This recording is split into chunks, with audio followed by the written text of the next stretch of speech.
Hello everyone, आज हम कर रहे हैं एकेडमिक डिसिप्लिन्स, जो कि बहुत इंपॉर्टेंट टॉपिक है। बहुत बार प्रीवियस ईयर्स के अंदर लॉन्ग ऐसे टाइप में पूछा जाता है, शॉर्ट आंसर टाइप में भी पूछा जा सकता है। अगर इस शॉर्ट में पूछा जाए तो आपको सिर्फ इसका मीनिंग एक्सप्लेन करना है, लेकिन अगर लॉन्ग में पूछता है तो ये सारे पॉइंट्स आप उसमें एक्सप्लेन करेंगे। तो सबसे पहले हम इसका मीनिंग समझेंगे, फिर इसकी इंपॉर्टेंस क्या है एकेडमिक डिसिप्लिन्स की वो देखेंगे, क्या क्या क्लासिफिकेशंस है वो देखेंगे, कैरेक्टरिस्टिक्स क्या है जो कि बहुत इंपॉर्टेंट पार्ट है, और फिर इसका नेचर कैसा है। तो ये सारे पॉइंट्स अगर आप कवर करेंगे तो इतना लिखना इनफ रहेगा। तो अभी हम इसको वन बाय वन डिस्कस करते हैं। तो एकेडमिक डिसिप्लिन्स क्या होता है, जैसे हमारे पास स्कूल के अंदर सब्जेक्ट्स होते हैं, वैसे ही जब हम वही सब्जेक्ट जब हम हायर स्टडीज़ में यूज़ करते हैं as a research purpose, as a inquiry purpose, तो वही जो सब्जेक्ट है उनको हम एकेडमिक डिसिप्लिन कह देते हैं।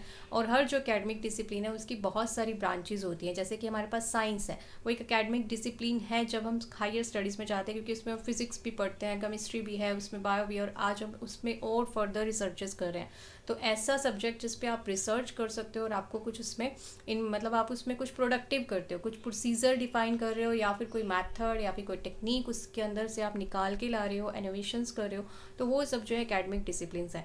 लेकिन यही जब हम बेसिक लेवल पर स्कूल में करते हैं तो हम उनको सिंपली सब्जेक्ट्स कह देते हैं। तो होप आपको ये अंडरस्टैंड हो गया हो।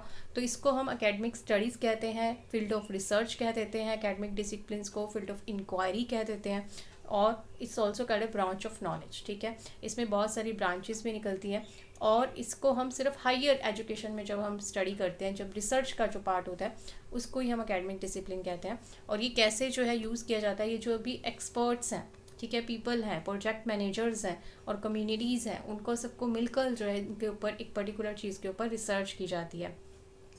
फिर इसके एग्जांपल्स है हमारे पास, जैसे कि ह्यूमैनिटीज़ है तो उसमें हमने ये रिसर्चेस, लैंग्वेजेस की रिसर्च की जाती है, आर्ट के बारे में पढ़ा जाता है, कल्चर के बारे में पढ़ा जाता है। साइंस है, उसमें हम फिजिक्स, केमिस्ट्री, बायोलॉजी के बारे में स्टडी करते हैं। सोशल साइंस है तो उसमें हिस्ट्री, जियोग्राफी, इकनॉमिक्स, तो ये रिसर्च जो है हम उसमें करते हैं। तो ये जो तीनों ही क्या है, एकेडमिक डिसिप्लिन्स है, क्योंकि इसके ऊपर फर्दर जो है वो रिसर्च की जा सकती है और बहुत सारी रिसर्च की गई है।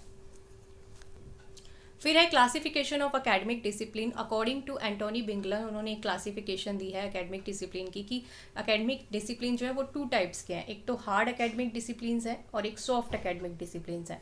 मीन्स हार्ड किसको कहेंगे, जो कि प्रॉब्लम सॉल्विंग के लिए यूज़ किए जाते हैं, जैसे कि मैथ्स हो गया, साइंस हो गया, ठीक है, इस तरह से जो अप्लाइड फिजिक्स हो गई, अप्लाइड इंजीनियरिंग हो गई, ये सब क्या है, हार्ड डिसिप्लिन्स हैं।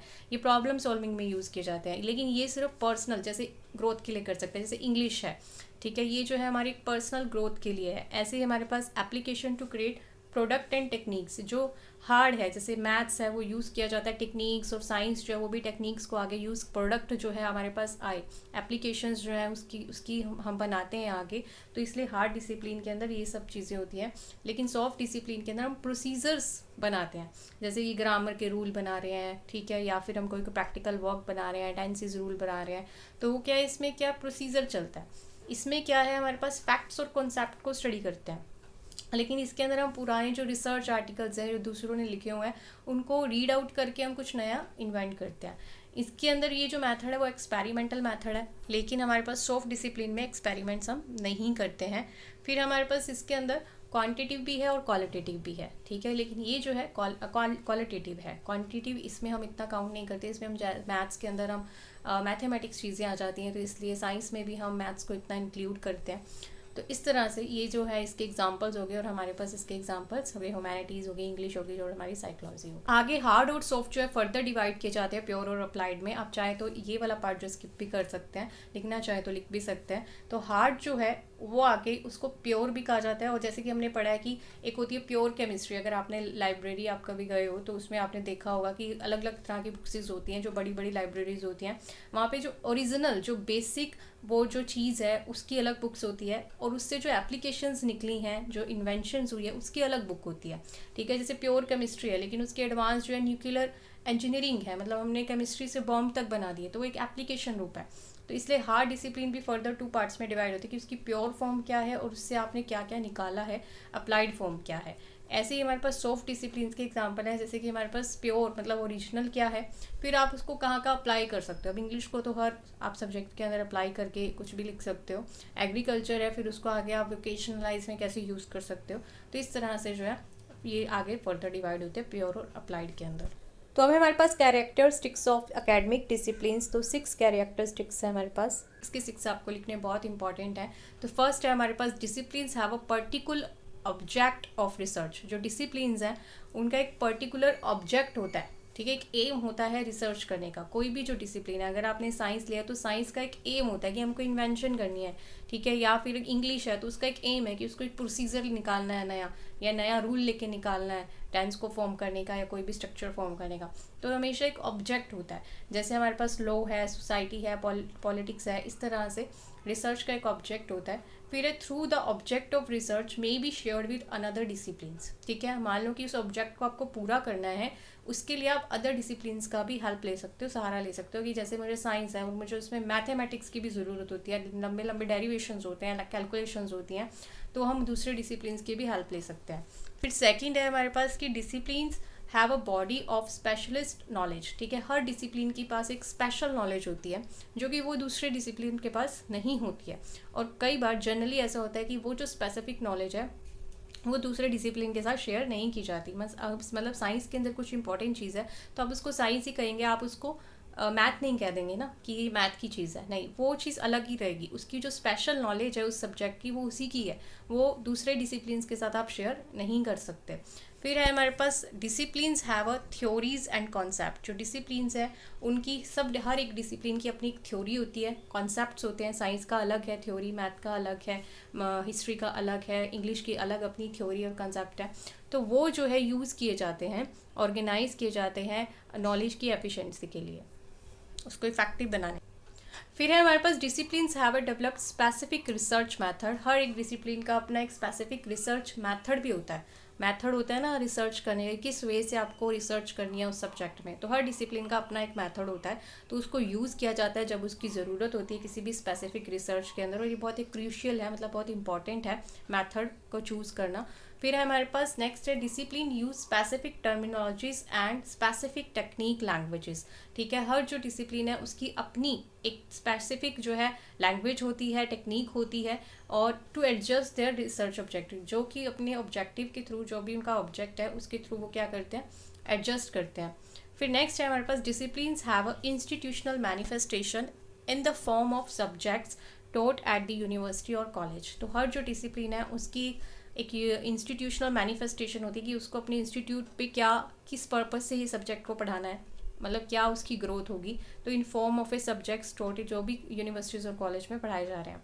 फिर इसमें जो प्रोफेशनल एसोसिएट्स जो है कनेक्ट होते हैं, जो भी प्रोफेशनल एसोसिएशंस हैं वो भी इसके साथ, जो यूनिवर्सिटीज़ हैं, कॉलेज हैं, उनके साथ कनेक्ट होते हैं। मान लो किसी यूनिवर्सिटी या कॉलेज में कोई रिसर्च हो रही है, तो वो रिसर्च को क्या उसकी मैनिफेस्टेशन है, क्यों उसको कर रहे हैं, क्या उससे हम प्राप्ति करना चाहते हैं, वो क्लियर होता है और दूसरी एसोसिएशन जो है उसको हेल्प करती है। बस इंपॉर्टेंस क्या है एकेडमिक डिसिप्लिन की, तो सबसे पहले एक टेक्निकल टर्म है जो जिससे कि हम ऑर्गेनाइज कर पाते हैं लर्निंग को। मीन्स हमने एकेडमिक डिसिप्लिन में अलग अलग फील्ड बना दी है कि ये साइंस की है, इसमें हम मैथ स्टडी करेंगे, इसमें हम हिस्ट्री स्टडी करेंगे, इसके अंदर हम इकोनॉमिक्स स्टडी करेंगे। तो अलग अलग जो है फील्ड्स हो गई हैं। तो एक जो है हर फील्ड के से हम अपनी एक अलग रिसर्च कर पा रहे हैं, तो एक सिस्टमेटिक प्रोडक्शन आ पा रही है। मतलब पहले सारे सब्जेक्ट्स अगर एक जैसे हैं, अगर मिक्स हैं, अगर हमने उनको अलग अलग डिवाइड नहीं किया तो हम पजल हो जाएंगे और हम जो पर्टिकुलर रिसर्च करना चाहते हैं वो नहीं कर पाएंगे। तो एक ऑर्गेनाइजेशन है, प्रॉपर वे है लर्निंग का, सिस्टमेटिक प्रोडक्शन है, हम कर सकते हैं न्यू नॉलेज की। फिर है हमारे पास इसके अलावा हम अक्यूमुलेट कर सकते हैं, यहाँ पे एम के बाद यू आएगा, अक्यूमुलेट कर सकते हैं, मोर नॉलेज को इकट्ठा कर सकते हैं और जिससे रिसर्च की जा सकती है उसके ऊपर। और ये क्या है, डायनामिक है नेचर, मतलब गतिशील है, मींस चेंजेबल है। आप इसके अंदर कोई भी कभी भी चेंज कर सकते हो, निकाल सकते हो, कोई चीज़ ऐड कर सकते हो। फिर है हमारे पास कि कोई भी आपको साइंटिफिक रिसर्च करनी है तो आपको एक क्या चाहिए, एक स्पष्ट जो है स्पेशलाइजेशन चाहिए। तो वो कैसे हो सकती है, जब हम रिसर्च करेंगे, ठीक है, जब हम रिसर्च करेंगे तभी हमको वो स्पेशलाइजेशन मिलेगी। तो इसलिए एकेडमिक डिसिप्लिन्स बहुत इंपॉर्टेंट है। फिर नेक्स्ट है हमारे पास कि ये जो है अलग अलग फील्ड को क्या कर देती है, डिस्टिंग्विश कर देती है। मीन्स उसको हम सेपरेट कर सकते हैं, डिवाइड कर सकते हैं, एक ही फील्ड के अंदर हम फर्दर डिवीजन कर सकते हैं फील्ड्स का।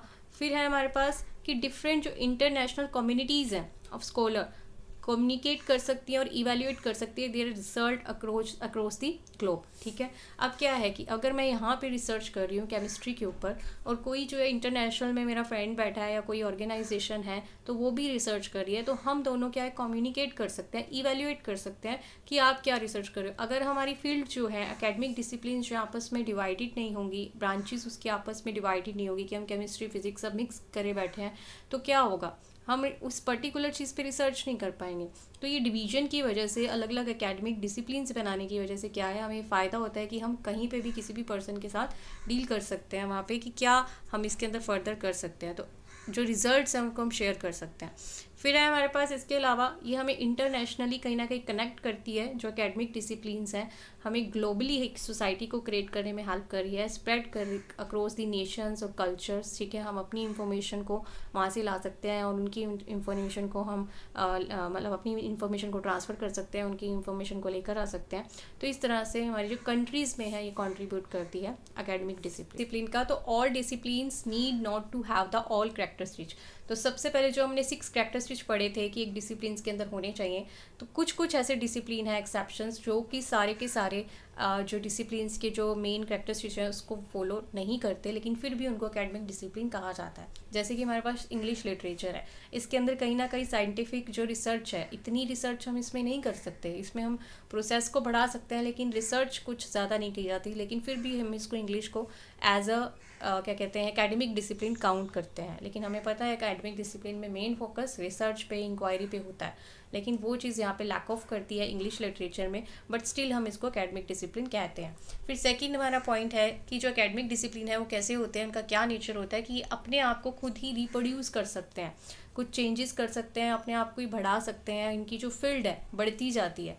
फिर नेक्स्ट है हमारे पास not all disciplines credit equally.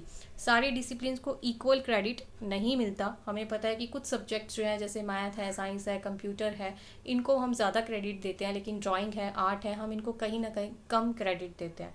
ठीक है, फिर इसमें influenced by the equipments and methods, जो डिसिप्लिन्स हैं उनका जो है हमेशा जो है वो इन्फ्लुएंस्ड होते हैं कि क्या हम इक्विपमेंट यूज़ कर रहे हैं, क्या हम मेथड्स यूज़ कर रहे हैं। आप किसी फील्ड में रिसर्च कर रहे हो, अगर आपके मेथड्स अच्छे नहीं हैं, वहाँ पे रिसोर्सेज अच्छे नहीं हैं, तो ऑब्वियसली आपकी जो रिसर्च है उसके ऊपर इफेक्ट आएगा। अगर आपको फैसिलिटीज़ अच्छी मिल रही हैं तो ऑब्वियसली आप जो रिसर्च है उसको बेटर वे में करोगे। फिर नेक्स्ट है हमारे पास जो एकेडमिक डिसिप्लिन्स है वो थ्योरी ओरिएंटेड भी है as well as practical oriented भी है। मतलब उसमें हम थ्योरी पार्ट को भी कंसिडर करते हैं एक एकेडमिक डिसिप्लिन में, और प्रैक्टिकल पार्ट को भी कंसिडर करते हैं। फिर है it is taught by the scholar and experts. जो एकेडमिक डिसिप्लिन्स हैं हमेशा यूनिवर्सिटीज़ और कॉलेज में पढ़ाए जाते हैं किसी भी प्रोफेसर के द्वारा, किसी भी एक्सपर्ट के द्वारा। It is based on a specific research, हमेशा एक स्पेसिफिक रिसर्च पर बेस्ड होते हैं। It is a life centred as well as research centre. ये क्या है, लाइफ सेंटर्ड भी हैं और as well as research centre भी हैं। मतलब इससे हम लाइफ भी अपनी, इनसे हमारी इम्प्रूव होती है, हमारी रिसर्च भी है वो भी हम इसमें करते हैं। एक बात और कि जैसे कि अलग अलग जो इनके आगे ब्रांचेज हैं ये अपने आप में एकेडमिक डिसिप्लिन्स हैं। मींस इनके जब स्कूल, यूनिवर्सिटीज़, कॉलेजेस में जब हम इसकी स्टडी करते हैं तो इनके अलग अलग डिपार्टमेंट्स हैं, अलग अलग जो है स्पेसिफिक हर सब्जेक्ट के ऊपर जो ब्रांचेज हैं, जैसे फिजिक्स है, केमिस्ट्री, इन पर अलग अलग स्टडीज़ होती है, तो ये अपने आप में ही एकेडमिक डिसिप्लिन्स हैं। तो ऐसे ही हमारे पास जो हिस्ट्री है, जियोग्राफी है, इकनॉमिक्स है, ये भी अपने आप में एक एकेडमिक डिसिप्लिन्स हैं। So thank you so much for watching, keep watching this channel, stay blessed, stay happy. Session अच्छा लगा हो तो लाइक, शेयर एंड सब्सक्राइब।